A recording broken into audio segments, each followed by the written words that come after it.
양력 7월 달에 태어난 미월생 여러분, 지금 뭔가 불안하지 않으신가요? 일은 잘 되고 있는 것 같은데 말이죠. 아마도 인연법에 의해서 저 미스터 탁수를 보고 계실 수 있습니다. 여러분이 힘든 이유를 저는 명확하게 알고 있거든요. 자, 2024년 갑진년에는 제발 현실을 직시하고 여러분들이 좀 더 행복하고 발전할 수 있는 그런 한 해를 만들 수 있도록 제가 도와드리겠습니다. 집중해주세요. 2018년 혹은 2020년에 새로운 일을 시작하게 된 미월생입니다. 어려서부터 똑똑한 머리를 갖고 태어났기 때문에 어려움 없이 잘 자라왔겠지만 유난히 2023년 해묘미가 완성되는 삼합운임에도 불구하고 여러분들은 참 어려운 한 해를 지냈을 것입니다. 아마도 만족스럽지 못한 그런 찜찜한 결과를 얻어서일 텐데요. 혹시 나는 지금 만족스러운데 괜찮은데 하시는 분들은 뭐 강요한 건 아니지만 한번 다시 생각해 보시기 바랍니다.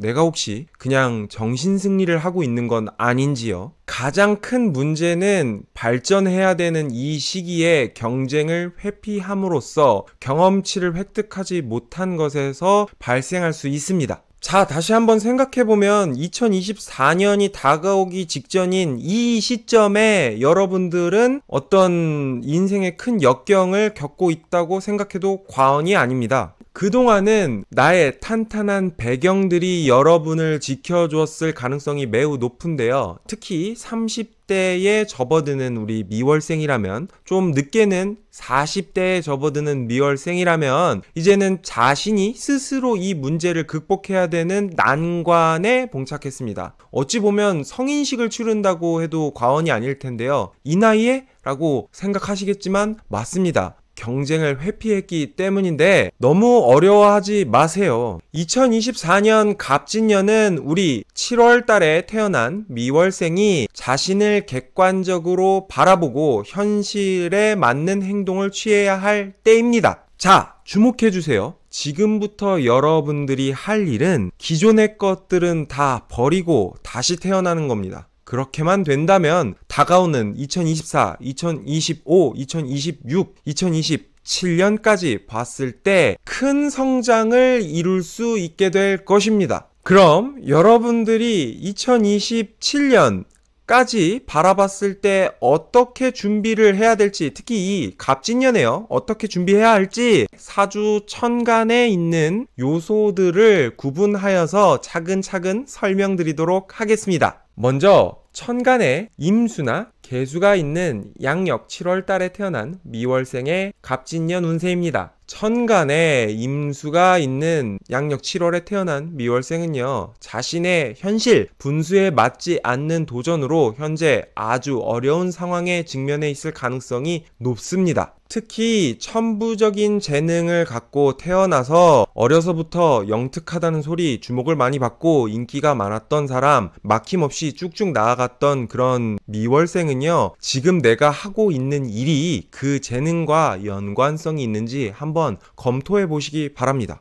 내가 그동안은 고향에서 학교 다닐 때 항상 1등만 했다는 거 저도 인정할 수 있겠는데 1등끼리 1등 경쟁을 하고 있는 건 아닌지 한번 점검해 보라는 말입니다. 내가 잘나고 멋진 거 저도 잘 알겠는데 그게 다가 아니라 내 주변에 있는 사람들도 다 잘나고 멋진 사람이 아닌지 한번 점검해 보시라는 말입니다. 반면에 만약 천간에 계수가 있다면요, 주변 사람들을 믿지 못하는 태도, 독선적인 태도, 이게 자만감은 아닌데 말을 못하는 거거든요. 하여간 이런 문제로 어려움을 겪을 수 있습니다. 우리 미월생은요, 다가올 갑진년에 자신이 모른다는 것을 인정하고 주변에게 도움을 요청한다면 너도 나도 다 우리 미월생들 예쁘게 보고 도와줄 테니까요, 자신의 무지함, 부족함을 제발 인정하고 주변 사람들에게 도움을 청하시기 바랍니다. 아시겠죠? 자, 다음으로 천간에 을목이 있거나 지지에 해묘미, 목국을 이루고 있는 미월생이라면요, 천간에 을목이 있는 사람들은 새로운 공부, 새로운 도전을 해야만 합니다. 2024년 갑진년에 말이죠. 과거에 연연하지 말고 그동안 해왔던 것들에 대해서 미련을 갖지 말고 과감하게 내가 좋아하는 일에 도전해 보시면 어떨까요? 사실 그동안 일이 잘 안 풀렸던 이유는요, 남들의 시선을 지나치게 의식한 나머지 불필요한 행동을 너무나 많이 했기 때문인데요. 기존에 해왔던 일들이 대부분 이 불필요한 행동에 속해 있다는 의심을 한번 해보시면 어떨까요? 반면에 지지에 해묘미 목국이 되어 있는 양력 7월에 태어난 미월생이라면요, 지금 하고 있는 일을 더욱 열심히 해서 전문성을 키워나가시기 바랍니다. 현재 하던 일, 직업적 전문성은 그대로 유지하면서 환경만 바꾸시면 됩니다. 그러면 현재 느끼는 어려움을 해결할 수 있을 텐데요. 쉽게 말해서 주거지 이동,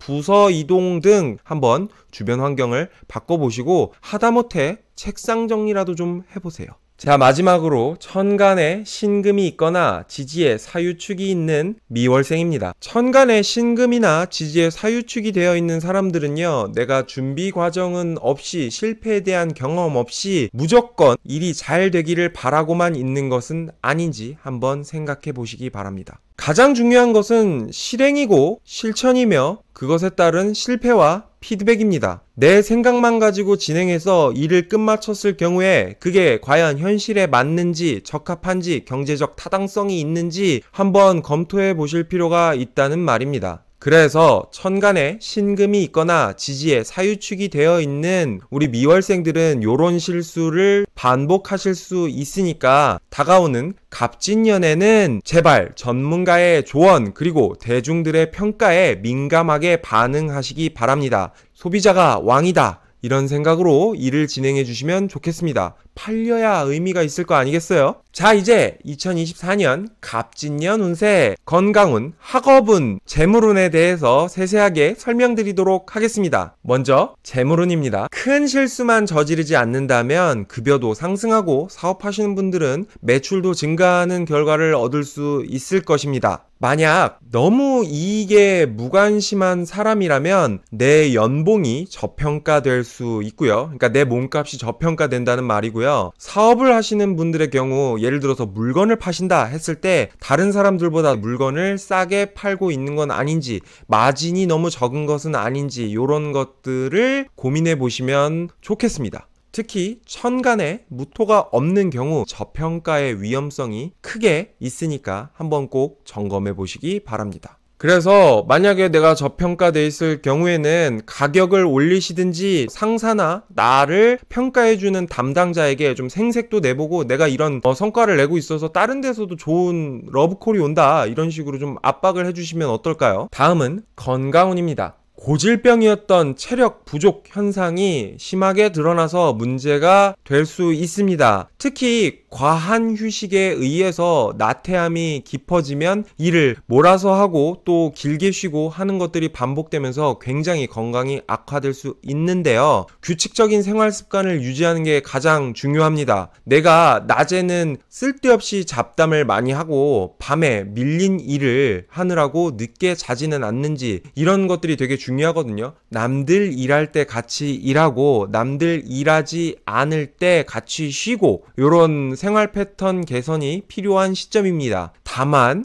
또 너무 무리해서 아침형 인간이 되겠다 하고 맨날 8시, 9시에 일어났던 사람이 새벽에 5시에 일어나는 그런 무리한 행동을 하진 마시고요. 아시겠죠? 낮에 낭비되는 시간을 줄이라는 말입니다. 마지막으로 학업운입니다. 합격운을 따지기에는 아주 좋은 시기입니다. 뭐든지 시험을 보면 잘 합격할 수 있을 텐데요. 다만 불필요한 공부를 하고 있는 건 아닌지, 우선순위가 뒤바뀐 것은 아닌지 점검해 보시기 바랍니다. 나는 필기 먼저 붙고 실기를 나중에 봐야 되는 상황인데 내가 재밌고 흥미있는 것에만 집착하고 있는 건 아닌지, 쉬운 일에만 몰두하고 있는 것은 아닌지 점검해 보시기 바랍니다. 노는 게 제일 좋은 미월생이거든요. 본인이 배짱이처럼 행동했다가 이 학업운이 들어와서 시험에 합격할 수 있는 시기에 아까운 시간을 낭비할 수 있으니까 이런 것들을 주의하셨으면 좋겠습니다. 아시겠죠? 자, 이렇게 2024년 갑진년의 양력 7월에 태어난 미월생 운세에 대해서 말씀드렸습니다. 우리 미월생들은요, 주변 사람들의 기대, 과거의 영광 때문에 항상 힘들어하는 경우가 많더라고요. 내 행복의 기준이 어디까지이고 내가 어느 정도만 노력하면 되는지, 내가 쓸데없이 주변 사람들의 기대에 부응하기 위해서 힘들고 갑갑한 삶을 이어가고 있는 건 아닌지 한번 고민해 보시기 바랍니다.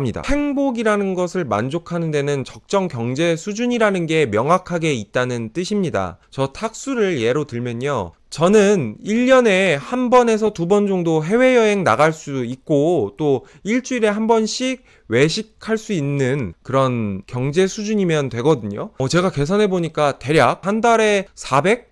500 정도 벌 수 있게 된다면 여유롭게 행복하게 살 수 있을 것 같은데요. 우리 미월생들은 그런 내가 뭐의 행복을 느끼고 또 그 행복을 위해서 어떤 경제적 수준을 갖춰야 되는지 계산해 본 적이 명확하게 없을 가능성이 높습니다. 너는 우리 집안의 기둥이니까 큰 사람이 되어야 된다. 훌륭한 정치인, 훌륭한 행정가가 되어라. 너는 꼭 가업을 물려받아야만 하니까 경영자 수업을 받아야 된다. 이거 생각만 해도 너무 갑갑하지 않습니까? 머리를 좋게 태어나게 해준 건, 재능을 주신 건 너무나 감사한데 주변 사람들의 기대에만 맞춰서 산다면 내가 쓸데없이 내 행복을 만족시키지 못하고 오버스펙으로 인생을 살아야 되잖아요. 2024년 갑진년은 제가 처음에 다시 태어나야 되는 해라고 말씀드렸잖아요. 정확하게 말하면 2026년, 2027년에 우리 미월생들이 용신운이 찾아오거든요. 그때를 위해서 다시 태어나는 겁니다. 새롭게 지식을 축적하고 나만의 기준을 세워야 하는 것이 이 갑진년에 여러분들이 해야 될 일이니까 명심하시고, 마지막으로 좋아요, 구독, 댓글, 알람 설정 꼭 부탁드리고요. 궁금하신 거는 역시나 댓글로 남겨주시면 제가 잘 답변 드리도록 하겠습니다. 지금까지 시청해주셔서 감사하고요. 새해 복 많이 받으세요.